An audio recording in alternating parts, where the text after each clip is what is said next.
Welcome to our channel. Today we how to set up T-bills investing using Fidelity step by step clearly. Begin by visiting the Fidelity Investments website. If you do not have an account, click on the Open an Account button. Follow the prompts to create your account by entering your personal information. Once your account is set up, log in using your credentials. Navigate to the Research tab in the main menu. Select Fixed Income from the drop-down options. Explore the available options related to Treasury bills. Choose Treasury bills to learn about their features and benefits. Review current T-bill offerings, including rates, maturity dates, and auction schedules. To purchase T-bills, go back to the main menu and select Trade. Click on Fixed Income and then select Treasury Securities. Enter the details for the T-bill. Review the order to ensure all details are correct. Submit your order to complete the purchase. You will receive a confirmation once the transaction is processed.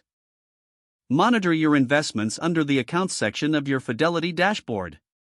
Keep an eye on upcoming auctions and reinvest if desired. Consider checking educational resources on T-bill investing provided by Fidelity. Stay informed about interest rates and market trends that may affect your investments. By following these steps, you can successfully set up and manage your T-bill investments using Fidelity. If the page does not load, refresh the browser or try again in a private or incognito window. Make sure you are using the correct email address, then retype it carefully to avoid small typos. If your password is not accepted, use the reset option and create a new strong password you can remember.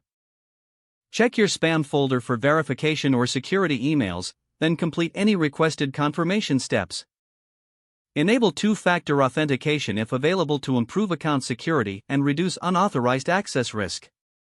After signing in, review your profile details so your contact information and settings are accurate and current. If you see an error message, note it down and try again after restarting your device and internet connection. Log out when you finish, especially on shared devices, to keep your account and payment information secure. If the page does not load, refresh the browser or try again in a private or incognito window. Make sure you are using the correct email address, then retype it carefully to avoid small typos. Don't forget to like this video and subscribe to our channel for more step-by-step tech guides.